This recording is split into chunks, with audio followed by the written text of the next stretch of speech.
What's up, everybody? Hope you're having a great Friday night. It's Purple Friday. Welcome to the show. It's Purple Friday for some of us, not for all of us here on the show. And Glenn is a man of his word, so he has to wear. If you guys remember, we made a bet. What were the details of the bet? This shirt took so long to come in the mail. I don't even remember what they were. I don't even remember. I just know you had to wear a Baker jersey if you'd lost, and I had to wear this stinking jersey if I lost. And you lost. So here I am in a Orlando Brown number 57, which is a horrendous looking number on a left tackle. But here I am, man of my word, wearing this jersey. And now I just got to figure out what the hell I'm going to do with it after I'm done this because it's hideous. Oh, that's awesome. Man, this is great. I can't get over myself. Hopefully you guys are enjoying this as much as I am, but certainly And you know what? You see it's wrinkled, and you know why? Because when it came in, it was a wrinkled mess, and my wife said, "You want me to, iron it up?" I said, "Hell no!" I balled that sucker up and stuffed it in the corner. I said, "I want this thing to look like trash." I love it. I love it. I love it. I love it. Well, I'm glad you did it. I'm glad you're a man of your word. And so much appreciated. Speaking of bet, and chat, let me know. Does Jimmy have on the Smalls hat from Sandlot?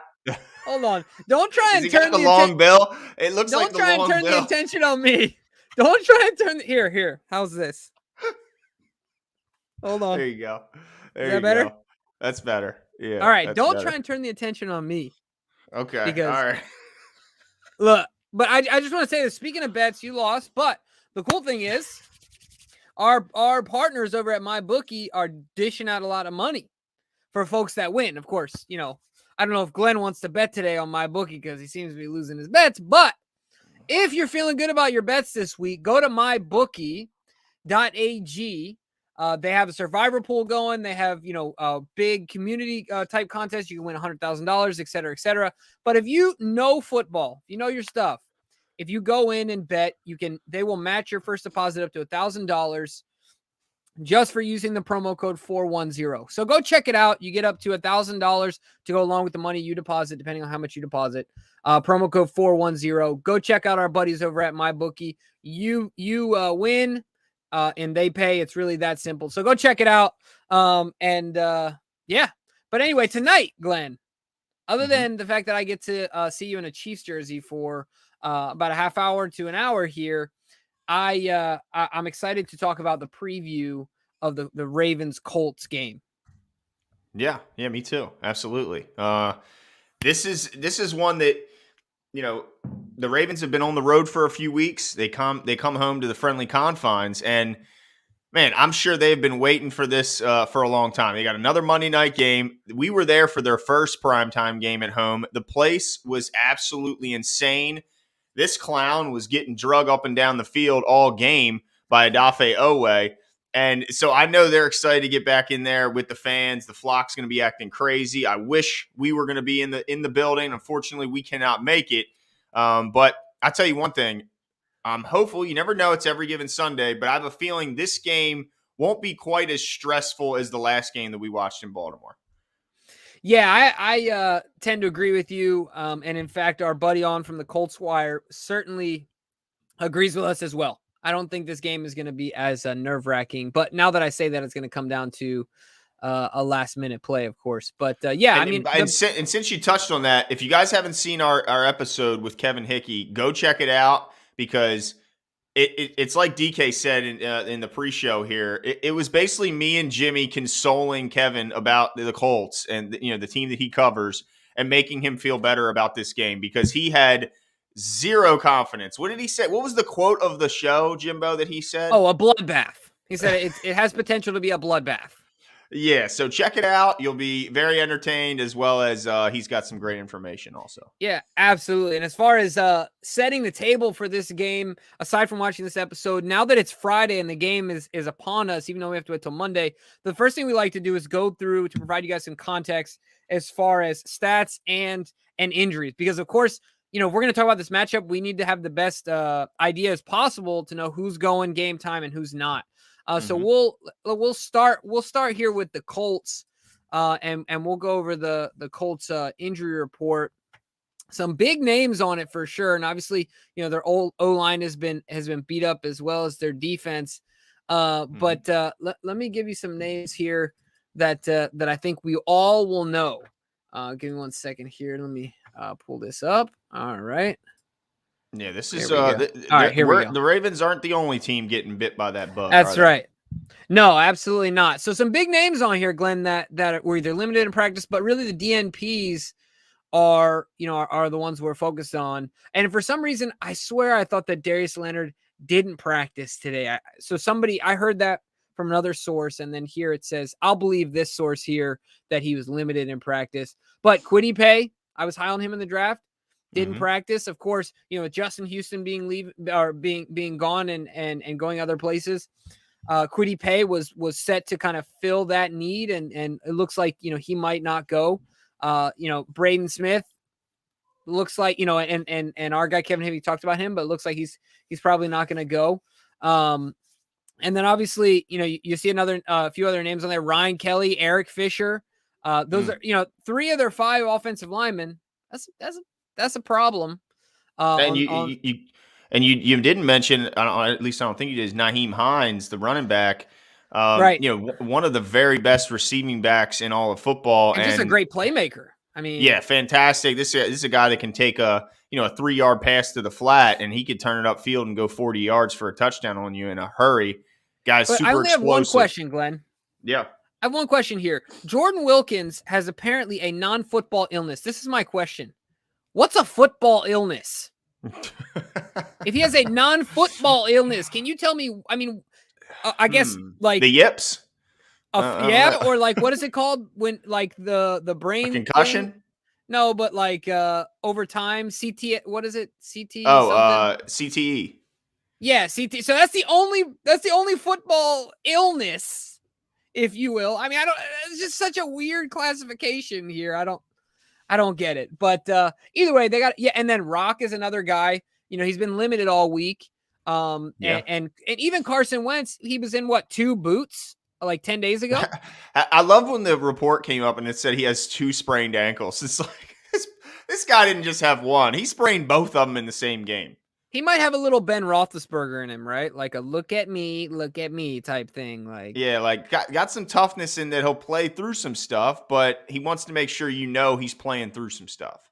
Yeah, exactly. He's gonna make sure you know about it. Like I don't know if you guys ever seen the meme of Ben being carted off the field with a sprained ankle and no structural damage, and Joe Flacco walking off the field with a torn MCL and ACL like a champ, just walking off the field. I'll never forget that. That was awesome. But yeah, so some big names, like you said. Now let's get to the Ravens injury report here, because if I'm not mistaken, I feel like we're trending in the right way. We're starting to get some names back, and starting to get some reinforcements. So we got some other guys coming up here. So Glenn, I'll let you go through this one, man. Yeah, absolutely. So the big one that the Ravens are going to be, right now that they're worried about missing out on is, of course, left tackle Alejandro Villanueva. Ronnie Stanley's still out, hopefully on his road to recovery from that ankle injury. But the big one is, if Big Al, look, the good thing is he's never missed a game in his entire NFL career. So if there's a guy who could somehow heal in time or play through some discomfort, it's a guy like Alejandro. So hopefully he's back out there, because, boy, if he's not, it's going to be Andre Smith likely at left tackle, unless they somehow make some sort of a big decision and decide to bring Patrick McCarry from the right to left. I think that would be a big mistake, as well as he's playing at right tackle. You don't weaken 2 spots. You just got to give a lot of help to Andre Smith and hope to goodness that the guy can hold up and get him through one game while the other 2 guys continue to try and get healthy. Man, so where's Big Al Nick Boyle certainly, when you really need him, right? Because he can really help on that left side. Yeah, and it's going to take a team. It's going to take a tight end chipping. It's going to take the backs, blocking well, which could, not really bode well for Tyson Williams if his issue is pass block. This might be a week where he unfortunately might be the guy left out again in the inactive list. But good thing is Brandon Williams, yes, he didn't participate, but it's not injury related. Right, just a classic vet day. Yep, absolutely. And then the big name coming back, Deshaun Elliott missed last week, forced Brandon Stevens into a very large role.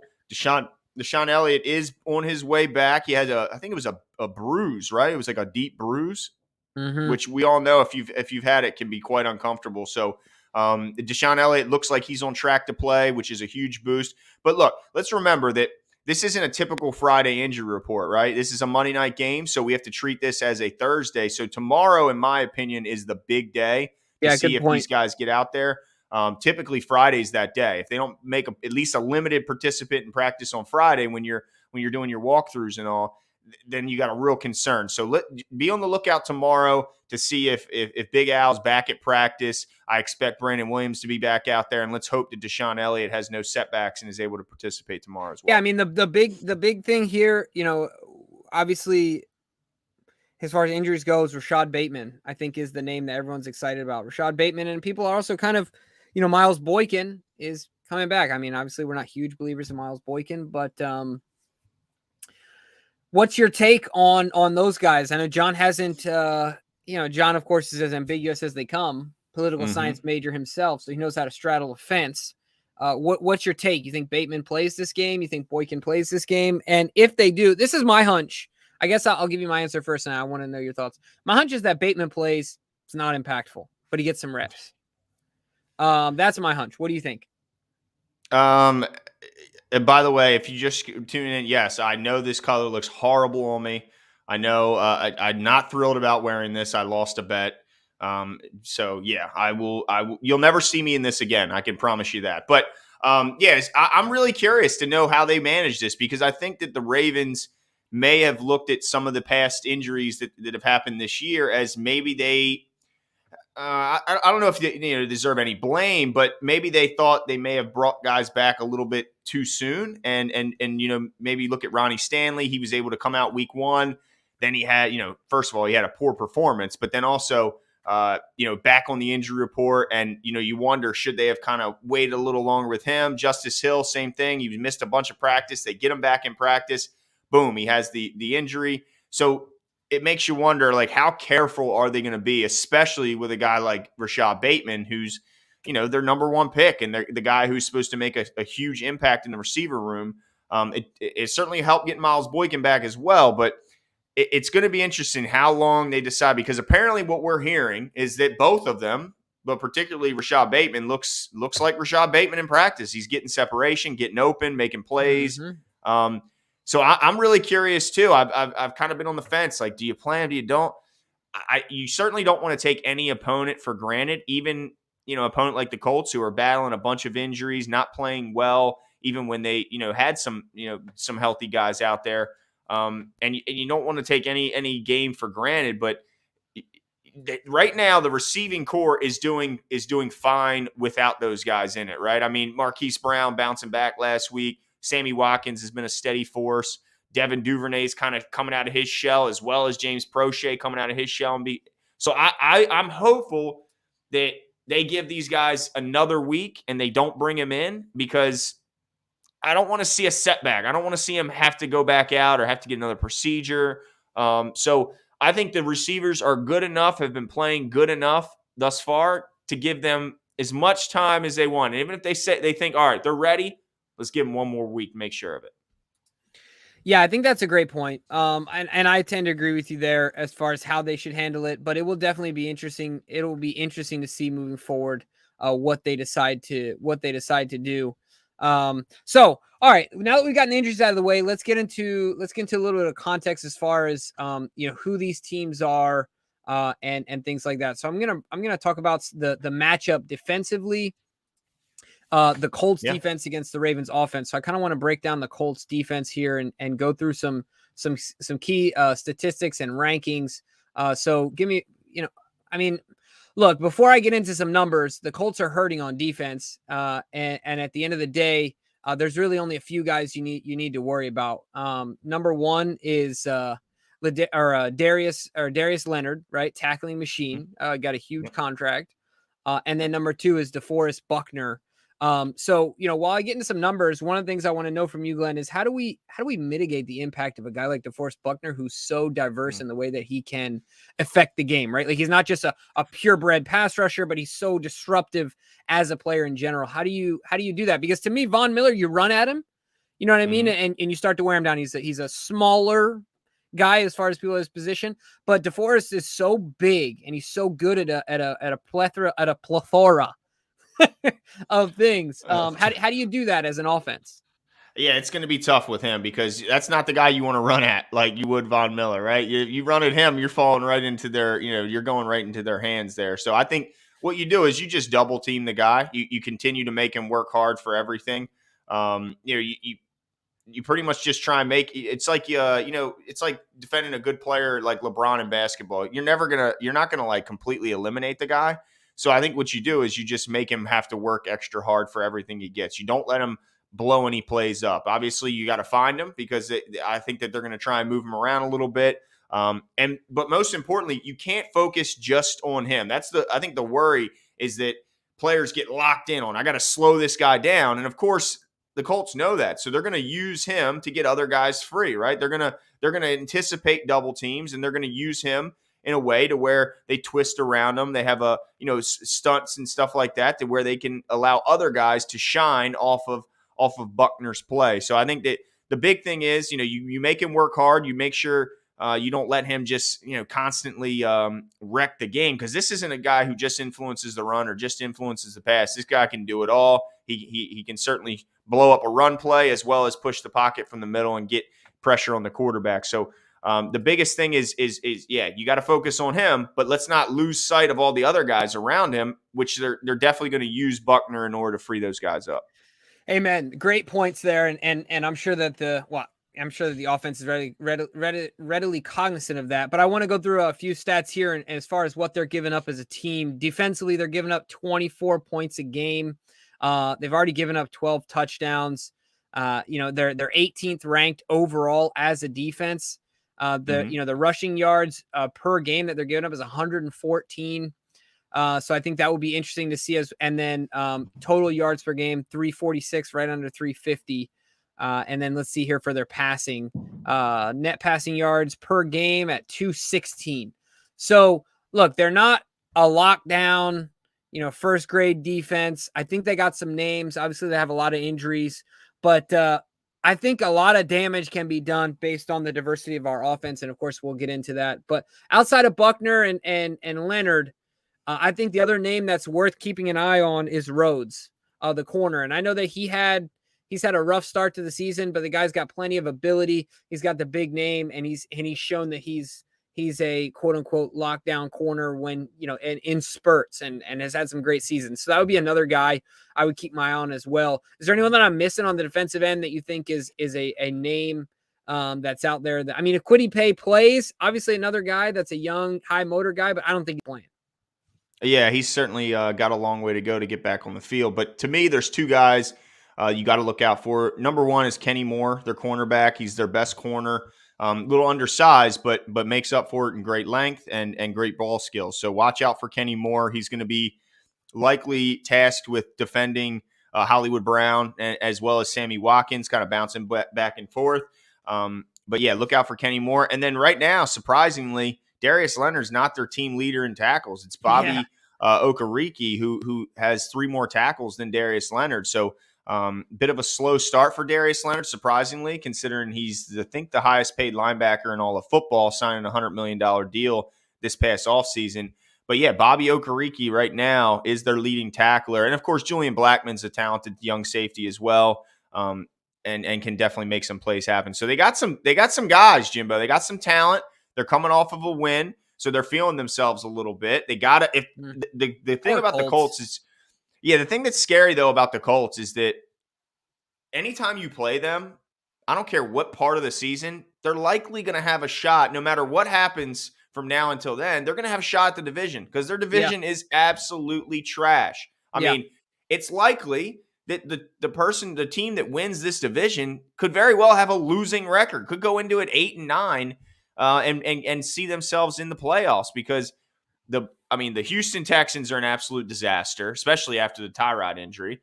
The Jacksonville Jaguars, who knows what the hell's going to go on there because, their head coach is skipping the plane and getting lap dances at the bar. So they're a disaster. And then the Tennessee Titans, man, they traded for Julio Jones. Their offense was supposed to be completely unstoppable with Brown, with Jones, and obviously King Henry in the backfield. They lost to the damn Jets. So anything can happen in that division, but that can be a little scary because, a lot of times when you play a team later, they already know they're out of it. If they have any nicks or injuries, they're going to sit out. Now you're going to get their best shot no matter what week you play them because they're always going to be in the division race. Yeah, no, that's a great point. I mean, obviously they still have a lot to play for, and like you said, they have a division that they could possibly win, even get a home playoff game, and they get the pants beat off of them in the first round, but still a home playoff game nonetheless. All right, so let's turn the page over to the offense. The Ravens, in this matchup, their defense versus our offense. Let's talk about the Ravens offense. Glenn, what you got?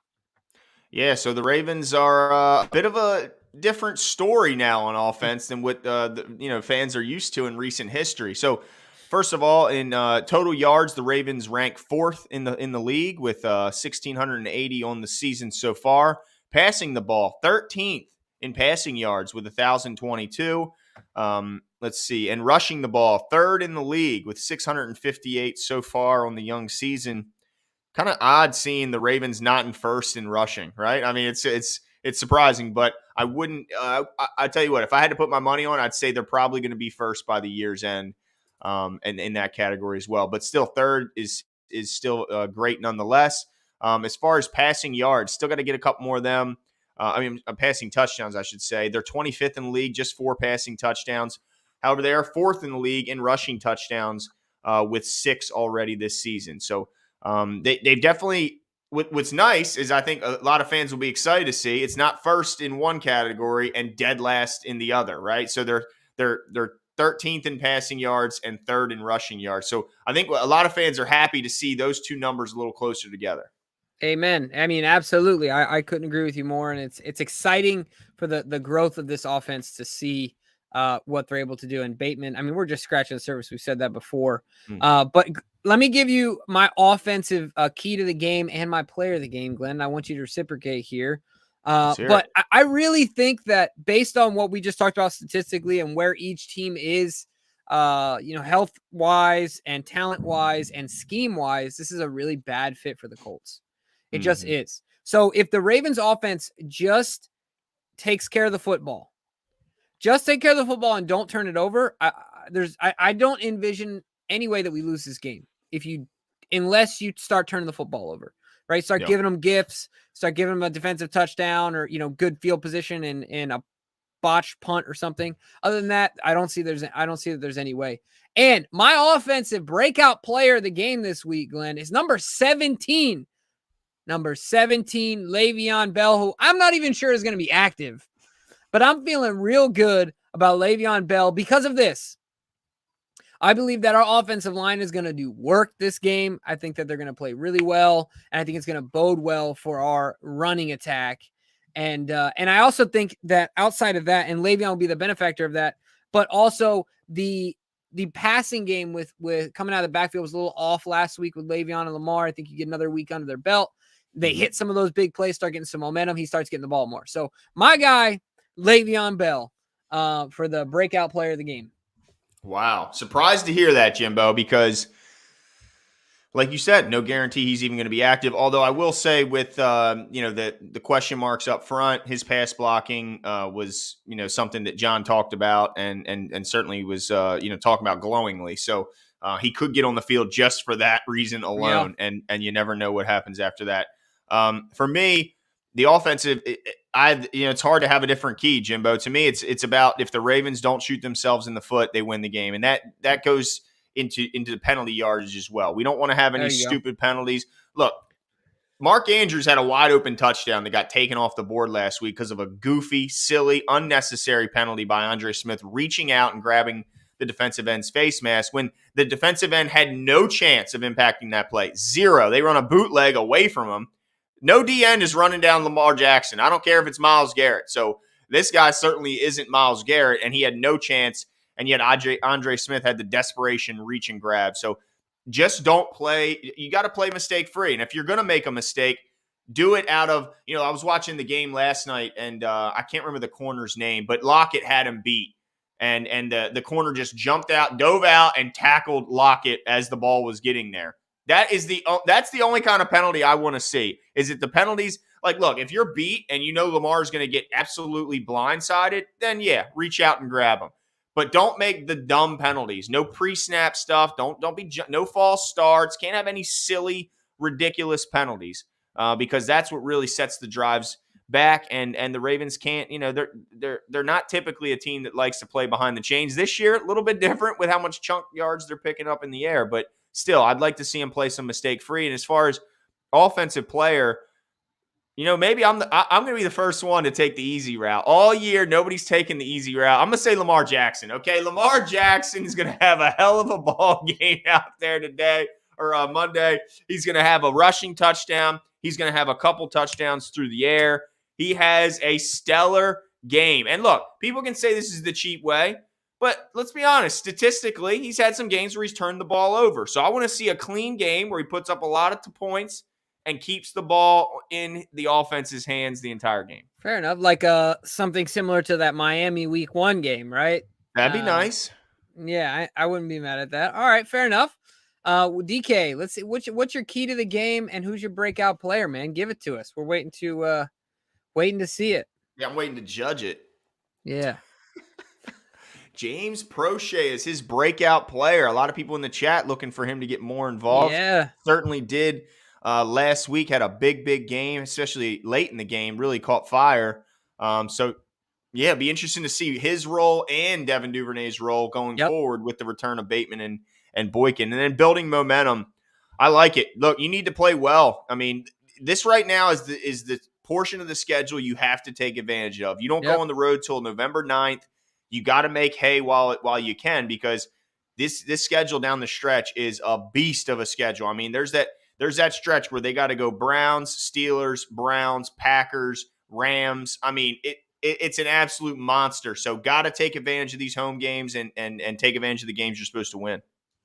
Yeah, no, I think that's a great one as well. Put your foot on their neck early and don't let them up for air, right? I mean, that's build on that momentum. Absolutely. All right, so let's switch it over here. And we'll now talk about their offense in the context of the matchup against our defense. And let me give you some stats here. But first of all, their offense is interesting. I'm not a big fan of Carson Wentz. Let me say off the top, Jonathan Taylor was a guy that we really liked coming out of the draft. And so that Naeem Hines is another big name. T.Y. Hilton is on the IR. Who's the kid Pittman? They have Pittman out at wide receiver. But the focal point of this offense is the fact that everyone just says it's a foregone conclusion they have one of the top offensive lines in the NFL. It's just not been the case this year. They're hurt. No. They're underperforming. A combination of two, right? Obviously, Quentin Nelson he's on IR. And they got Eric Fisher, who's not playing well, coming off the Achilles. They got some young guys up there trying to make a name for themselves. It's just not working out. But statistically speaking, the Colts are averaging 20 points per game, which they are not going to do this week. And as far as rushing and passing, the rushing yards per game are, they're not terrible, 112. So only right behind us, or excuse me, not right behind us. They got a ways to go behind us, but not terrible. And then passing yards per game, they're at 214. So relatively balanced offense. Obviously, I'm sure they don't want Carson Wentz dominating this game and dominating and dropping back 55 times a game. They're not going to win too many games that way. But offensively, everyone's eyes have to be on Jonathan Taylor, right? I mean, he's going to. Have you ever made butter before, Glenn?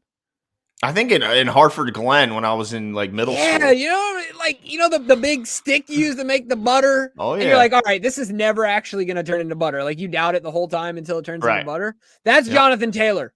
He's that thing that turns it into butter, man. He makes it all go for that offense. Without it, they are nothing. He's going to get the ball. There's going to be a healthy serving of Jonathan Taylor. So as long as we can limit his impact on the game, I think we're all right. Now, my question to you is, you talk about the defense. Do you think we can do it? Do we have the horses to do it? to limit his impact on this game. Oh, absolutely. I mean, their offensive line is really going to struggle with the returning health of a lot of those guys. Outside of Derek Wolfe, the front is really healthy. So I think that they're going to be able to cycle guys in and out like Wink likes to do. They're going to be able to keep guys fresh, and that offensive line is just going to be in for a long, long afternoon. I'd be very surprised if Jonathan Taylor has a big game. Not saying he's not going to do anything. I mean, he's a talented back, and they're going to be committed to him. Like you mentioned, they're going to, even if they have 10 straight runs where they're 2 yards, 2.5 yards a carry, they're not going to give up on it unless the score makes them give up on it. They're going to keep trying to get him out there and making plays, because look, there's a reason Marlon Mack is once out of town, and that's because he's got 15 carries on the entire season, and Jonathan Taylor has 58. I mean, it's Jonathan Taylor's backfield, and then whoever else gets a carry here or there, that's fine. But typically, he's running the ball, and Nyheim Hines is catching the ball out of the backfield, and Jonathan Taylor does as well. I mean, Jonathan Taylor has 11 catches out of the backfield already this year too. So I would say that if I was the Ravens, I'd worry about Jonathan Taylor running the ball, and then receiving the ball, Zach Pascal is really the guy right now for them. I mean, he let's see, he has 15 catches on the season, but most importantly, he's got 3 touchdowns. Michael Pittman's their team leader in receptions and yards, but no touchdowns on the season. So watch out for Zach Pascal. I don't know if this is a relationship that him and Carson Wentz have off the field, and he's just his favorite target in the red zone, but really look out for Pascal in the red zone for sure. Interesting. All right, we'll definitely keep our eyes on it. It's gonna be a fun one. What do you got you got some statistical analysis for us as far as the Ravens defense? Yeah, the Ravens defense is certainly bouncing back after a tough start to the season, weeks 1 and 2. On the season, they're 18th in yards, giving up 1435. Through the air, they're 25th in the league. So still working their way back. They were dead last after a couple weeks, so they're working their way back, but still 25th in the league, giving up 1,092 yards through the air this season. And then rushing, about what you'd expect. They're 7th in the league, giving up 343 yards so far on the ground. But look for both of those numbers to continue to trend in the right direction as they move forward this season, because they're getting healthier up front. And I think that on the back end, they'll learn how to play without those guys. Remember, that Marcus Peters injury was right before the season started, caused a bunch of scrambling. Jimmy was still out. Now Jimmy's back, letting guys settle into their roles. So right now, still ranking pretty low, but I expect both those rankings to get better throughout the year. Yeah, man. Doesn't Jimmy Smith have a sweet gig? Comes in, plays, a decent percentage of snaps. He probably is one of the few guys that could really flourish in that situation where he's a mercenary, taking on the tight ends, taking them out of the game. And so, yeah, no, I agree with you 100%. I think that that they will continue to trend in that direction, certainly. But what I want to talk about here is who, we talked about who we're going to keep their eye on, but our defensive keys and players of the game. Glenn, mine, I think I like mine. I'm going to toot my own horn here.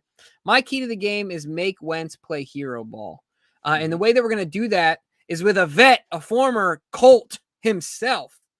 My player of the game, defensively breakout, is going to be Justin Houston, breaking the century mark, 100 sacks against this former team. And the way that we make Carson Wentz play hero ball is we stop Jonathan Taylor, make Wentz hold on to the football, because he gets baited into thinking that he is, the next Steve Young, Hall of Fame, type guy who can hold on to the ball forever in the backfield and run around, Russell Wilson-esque. And he's not. So I think that Wentz gives us a few gifts, and I think that Justin Houston gets to his 100 number, and he's my breakout player. So my key to the game is trick Wentz into thinking that he's good enough to beat us by himself, make him play hero ball, and we take him to the woodshed. So what's your defensive key to the game?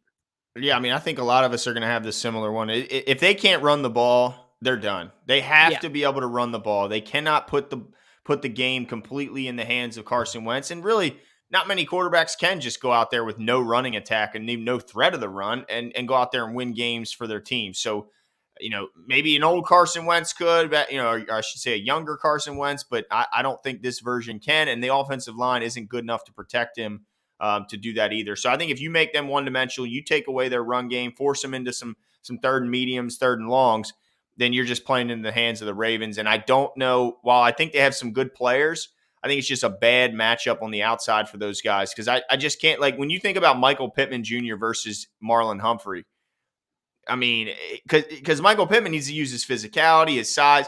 He's not really going to have a physical advantage against Marlon Humphrey. I mean, it's going to be hard. And then you talk about Anthony Averett, what the season he's had, kind of solidifying himself as one of the very best corners in the league. He's going to be on Pascal, and I think they'll obviously bounce back and forth and stuff like that, depending on the alignment and scenario. But and then they like to target the tight end in the red zone. Mo Alley Cox, a guy we like. He has 2 touchdowns for them at the tight end position. But, they got Jimmy Smith. I mean, and they got Chuck Clark playing his butt off this year. I mean, it's just a bad matchup. So make them one-dimensional, slow down, and then when they are one-dimensional, when they are in those third mediums and long, let Odafe Owe turn them loose.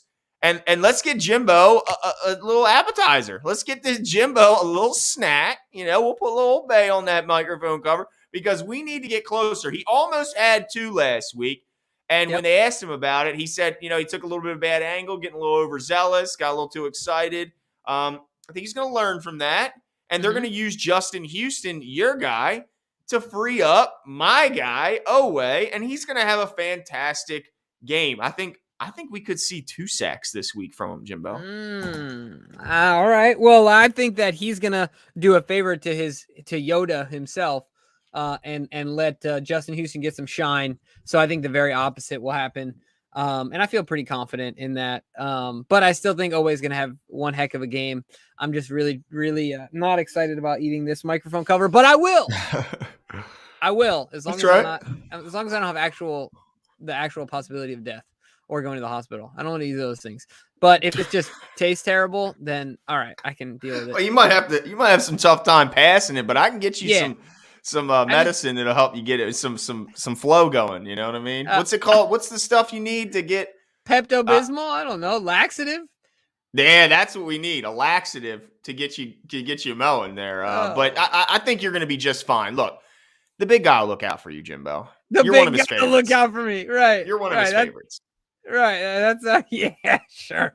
DK, who you got for your key to the game defensively and your player, your breakout player, the Anthony Averett? Let's get some turnovers. All right. Yeah, I think Glenn and I both agree with the key. Certainly getting some turnovers and in doing so, making Wentz one-dimensional. We all kind of said the same thing as far as stopping the run, making him play hero ball, and then getting some turnovers. They all kind of work with one another. Anthony Averett I like as well. Are you going to double down, DK, and say he's going to get a pick or 2? Well, he did end the game last week with a pick, right. if you remember. 2 weeks got in a row. All right. He's saying, all right. To keep the streak alive, right? I mean, if it wasn't for Anthony Averett picking that ball off, do the Ravens get 100 yards rushing? That's true. They do not. So true. So yeah, be on the lookout. I definitely going for that agree. 16-point touchdown. That freaking baby. Oh, that guy makes me sick. He's a crybaby throwing his damn headset. He didn't throw it till after he saw the Ravens got it. Little clown. That's right. No, absolutely. So this is an exciting part of the show here, ladies and gentlemen. This is our weekly competition. Last week, Adam78 won straight out of Maryland. I think he was our first participant that won that is here in Maryland. So that's exciting. We've had 4 winners so far. This is going into week 5. Like I said, each winner will get a t-shirt sent to their house. All we need is, once you win, just DM us with your address and your shirt size. But this week, for our over-under and our closest to the pin, we're going to roll through it here. We usually have 2 defensive and 2 offensive. So the way that you submit your answers is not here I know we're live right now. It's not here in the chat, ladies and gentlemen. Let me clarify that. You have 3 ways. Well, 4. You can DM us on Facebook, DM us on Instagram, or DM us on Twitter with your answers. Or if you don't want to do any of that, in the comments after this video is over, in the comments, just put your answers in. So take note of them now. When the video ends, put in the comments section your answers. But don't do it right now in the chat because it will not count. All right. And right now, for between 410 Sports Talk, Glenn, myself, and DK, DK is reigning supreme right now, right? Of course, Jeez. every freaking. I mean, if he gets one wrong, I use that as my opportunity to fry him because I know I'm not going to beat him in a full week's competition. It's just not going to happen. It hasn't happened, and I'm starting to lose hope. Mm. And it's Well, frustrating because I'm a competitor, Jimbo. You know this. oh, absolutely. Look, let me tell you this. This week is the week, DK. You're going down. All right, you're Tell you going what, I down. can't wait to use this thing to clean up a mess in the kitchen when I'm done here. I might go in the backyard and clean up the dog doo-doo with this thing. This thing is disgusting. People jumping in here live, they're like, what is this? What kind of channel is this? Oh, look, and Troy got his shirt. Yeah, Yes. that's right. Troy, make sure you send a picture. Take a picture, send it, tag us on Twitter or Instagram or something. We love to see you in it. And hope you enjoy it. But glad, man. Hopefully it fits well and you're loving it. All right, so let's do this, Glenn. Offensively, Ravens rushing total. Hold up. Over. Who is in the chat right now? What's Is up? this? There's no way that this is this. I mean, it's got to be just a fan of his, right? The what shirt? You see this? Who's in our chat? Not Justin Tucker. No, We got the goat in here. Yeah, no, not. He's got better things to do on a Friday night. he's watching us, Jimbo. Oh, trust me, they watch. I know that they watch because they took the Omar thing from us. Did they? They did the whistle. We said it. I called the Lamar Ravens. Yeah, definitely. I that was called here Lamar first. Jackson Omar before the Ravens did the whistle. Look, Lamar's in here too, Jimbo. Yes. We got them all. Well, he already did our intro, so it makes sense that he watches. You know what I mean? Yeah, I mean, yeah. We're tight with all Lamar's coaches, so makes total sense. Absolutely. Yeah. All right, so the Ravens over under for rushing total is the first one, guys. So take note, and like I said, message us on any social media platform or put your comment here. But it's 164.5 is the over under. Glenn, where are you going? You know what? I think this is a game where the Ravens really they lean on these guys all afternoon, and I think they get back to business. DK just realized I pulled a fast one on the second over under. I tried to trick him, a late change to it to try and to try and mess with him. But I say they go over 164.5. I think they get back on track to get near that 200 mark like they used to be at and like to be at. And I think that they want to also be number one in the league in rushing. And I think this is a big game and a big opportunity for them to do so. So over. Yeah, I'm going over as well here. Didn't I put over? Yeah, I'm going over as well here. Want to make sure I wasn't contradicting myself. But yeah, we're going to run the rock. I'm not concerned about it. And I think this could be one of those games where we see a long one from Lamar to the house, a house call. He's my breakout offensive player. I mean, that is true. I mean, he's got to really break out for him to be him to actually be the breakout offensive player. But DK, who you got? Oh yeah, not who you got. What you got? You got over. All right, so we're all over running the table here. And what is the next category, DK, we got? So that's the first offensive one. What is the second one? Yeah, so we got James Prochet. A lot of people expecting him to continue to increase his production in this offense and get more looks. I set the over under at 35.5. Really just picked a number, honestly, that I don't know how I came up with that. There's no really great formula, but this is a big week for him because those guys are coming and someone's going to lose snaps. Some of these guys are probably going to be inactive. I mean, how can you you can only have so many players active, right? So I'm worried about Prochet. So I put it at 35 and I'm going to say under because I think this is the first week where we start to see Prochet's, involvement in this offense kind of get pulled back a little bit. I mean, you have to give the snaps to you have to take the snaps and give them to Bateman from someone. Who are you going to take them from? You're not going to. Duvernay is the league leader in punt returns, so he's not going anywhere. He's not going to be inactive. Believe me. So you're not going to have Sammy inactive. You're certainly not going to have Marquise inactive. If Bateman and Boykin are back, I think the odd man out, unfortunately, is James Prochet because they like what Boykin brings in the block in the run game. So I'm going to say under, and I think this is a trend that continues, unfortunately, unless there's an injury. Well, I'm going to say under as well. And I like how everyone that's going to be competing in the competition is now picking up on something. They're just going with DK to give it their best chance. They know that he provides them with the best chance of winning based on the fact that he was our winner, our season-long winner last year, pretty much ran the table. So now they're just saying, I'm just going to go with DK. So smart move. Like, from a competitive standpoint, I get it. I totally get it. But I'm going to go under here as well. I agree with you 100%. There's only one football, and there are some guys coming back, like you said, that weren't there before. So I'm going under. DK, where are you going with James Prochet? Over, under? Over. No, you are not going over. See? You know what this is? You know what this is? He's getting a little too big for his britches. He's starting to believe in himself a little too much, and he's getting – because he changed that. That was a late change. I think he's starting to feel himself a little bit too much, and this could be what ultimately lets me slide in for this victory. All I want to know is where you heard the term "too big for your britches." Right from you. Okay, all your old school sayings with the bee in your bonnet and all that. I think it's you. Absolutely. You might be right. It's one of my favorites for sure. All right, so DK went over on that one. Let's move over to the defensive side. What's the next one we got here, DK? You can put it up on the screen for us. Jonathan Taylor rushing yards is set at 68.5. Over, under. Glenn, where are you going? I'm going to go over. I think that they're going to have such a commitment to getting this guy going that they know they need a run game. So I think they're going to throw their best stuff at us. I think their OC is right now scribbling on some board somewhere, drawing up new schemes and different plays. I think he's going to hit us with the kitchen sink. They know there's certain games they got any win that they can scrape together is a huge win for them, because again, this division leader or winner is probably going to be around 500. So I think they're going to hit us with everything they can, try and steal one from us here in Baltimore. So I say they go over. Not much over. I think he gets somewhere about 75 yards. Interesting. I'm not going over. I don't feel good about the likelihood. That I'm going under because their offensive line is in shambles. I mean, as a running back, you can only do so much, right? And so I'm going under. I think the offensive line is too beat up.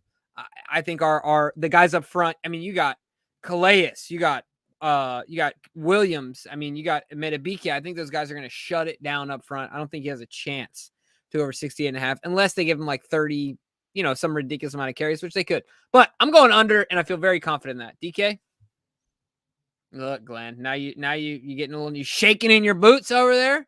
No, I love it because I'm going to be right, and you guys are both going to be wrong. Okay. All right. Oh, see you later, Lamar. Lamar's checking out. I'll see you later. Good luck on Monday. Appreciate it. All right, DK, what we got next, my man? All right, so really quickly, let's clarify. So we just did. Oh no, we got one more over under defensive. My bad. I was skipping ahead here. Yeah. So we got the Ravens sacks at 2.5. They had a big week last week. Had 5 sacks. Could have had a couple more, but they're certainly moving in the right direction. That offensive line is down a little bit. They have 10 sacks on the season, so they're averaging right around 2.5 so far this year. So I got them at over. I think this is a week where Odafe Owe shows out. I think Justin Houston inches a little closer and maybe gets to that 100 sack number for his career, which pretty much cements his spot in Canton. They're obviously, look, Justin Houston said this game is just another game. This game doesn't matter. Everyone knows when you play your former team, it matters. It's different. And I'm sure he's saying that behind closed doors, just not to the microphone. So I think they all have a good game rushing the passer, and Carson Wentz, unfortunately, is having a long night. Yeah, absolutely. As many boots as he can have on his ankles after this game, he will have on. I'm going over as well. I feel just as confident in this one as I did the past one because he loves to put on the Superman suit and act like he's going to save the day. If you haven't noticed, I'm not a big fan of Carson Wentz and not a believer. So Carson Wentz will be taken down. I see at least 4 times in this game. So, yeah, I'm going over. DK, if you tell me you're going under, all right, there we go. You guys are finally starting to – I know what you're doing. You're seeing my answer, and you're copying it. And I don't blame you because you don't want this to be too bad of a beatdown that I'm putting on. Wait, who came in last week? I don't have to check the records. I don't. I live in the now and I live in the future. I don't look. The past is done, Jimbo. Let's move on and talk about the now. So the next ones we have is more of our closest to the pin. So whoever we narrow down the pool by using the over unders, and then if we have a tie in the over unders, we use these as the tiebreakers. So the first. And we might have to switch this up at some point, but right now we're still riding with the total yards for the Ravens and the total scores are two tiebreakers. So the total yards for the Ravens, I have the Ravens going for 433 yards this week. I think 200 of that comes on the ground, and the remainder come through the air on the arm of Lamar Jackson. So I got him going at 433 total yards. What do you say, Jimbo? Man, I got him running up and down this field all day. 480. 480. You know what's crazy, right. Jimbo? Looking back, somebody tweeted this. Looking back at the streak that the Ravens have had 100 straight, 100 and all the 43 straight games. They hung 420 yards on the ground against the Bengals last year in one game. I remember that game. Yeah, I remember that. Are you freaking kidding? 400 yards. Just when you think about that, just imagine how many. Like, it was every carry for 12 yards. Like what? Yeah. I mean, it's ridiculous. It's insane. Yeah, and so I feel like, this game is going to be a Bengals game type, a Miami Dolphins game type. I think we hang up 480 yards on them without a doubt. DK, where are you going? 455. Splitting the difference between us. Freaking DK, dude. Here we go. Yep. We go. Oh, the mad scientist over there drawing things up. I see what he's up to. That's right. But all right, let's move to the total score. This is the biggest of all the tiebreakers. This one, if we are too close in our other ones, this is the final determining factor. So total score, I have it. The Ravens winning 31-17 in a pretty easy victory. I think maybe the Colts get a sneaky one late. So my total score for the night will be 48 points. What do you say, Jimbo? I think it's going to be more than that, my friend. I think it's going to be 38-13. The Ravens get on the board a lot this game and have the opportunity to take it to the house. I'm going 51 total points, 38-13 Ravens victory. DK, who you got? Or not who you got? What's your score? 27-13 Ravens, 40 points in total. I expect more of our offense this game, and I think that Wentz is going to put us in great position to get into the end zone as well. Let's see what Michael has to say about it. 2 sacks for Adafe, and James is going to be sweating. Let's go. Absolutely. You're going to get you're cocky right now, and I see it, and I think it's hilarious because you're way too confident that he's not going to get there, and I wish I could screenshot this because you can. When he's at 9 set. All right, I'm going to screenshot it. You know what? If I knew how to do it, I would do it. It's Command Shift 4. All right, you know what? And then click and drag. All right, you know what? And here's the thing. I'll do it for you. Yeah, screenshot it because when he's at 9 sacks and there's 3 games left, you are going to be a sweating mess. And I don't want to hear you coming to me going, please, I don't want to eat it. It's going to make me sick. I don't want to hear it. I don't care. And in the chat, when the chat tells me, Glenn, seriously, it's all fun and games, but he can't eat a mic cover. He's going to die.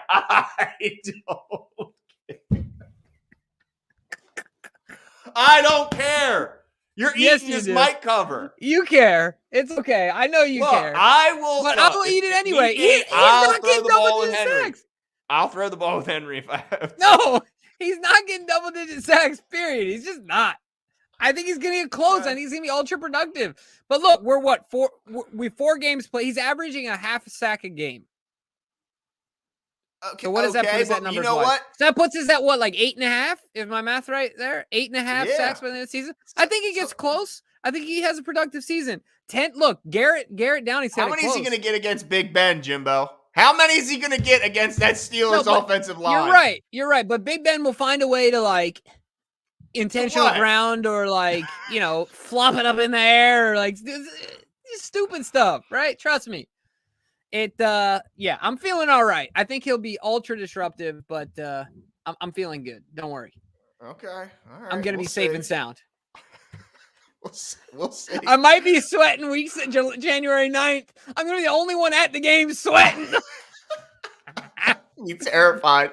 Oh my Man, gosh. that's gonna be fun. I can't wait for that to happen. But that's it for us this week. Well, let us know what you guys think. Give us your Yep. score, give us your prediction, but most importantly, participate in our competition. Put Yeah. your over-unders in the comments section. You could email us. I mean, you could private message us on Instagram, on Facebook, on Twitter. Get us your over-unders, get us your total yards for the Ravens and your total score. And you could very easily win a shirt, just like everyone else has. The other 4 contestants who won have already. Let us know what you got. And by the way, this is the last time you will see me in this dreadful color jersey. Yeah, and it is not a Pro Bowl Mosley jersey. Some people have said nice Pro Bowl Mosley. No, it is not. That is. Can you turn around and show us that it says Orlando Brown on the back? You see it? It's big. It's big. Big Slow is definitely. Did you see the shirt? Did you only see the? I just realized the chair. No, we got it. We got it. You're good. Yeah, it's definitely him. And so if you guys have a creative, fun thing you could think I could do with this jersey, now that I'm done with it and I've honored my bet, I don't really want to give it to a Chiefs fan because why? Why would I want to? So if you think of a funny, creative thing to do with this jersey, leave it in the comment below. And if we like it enough, we'll certainly take your suggestion and do it on the show. That's right. Talk to you guys soon. See you.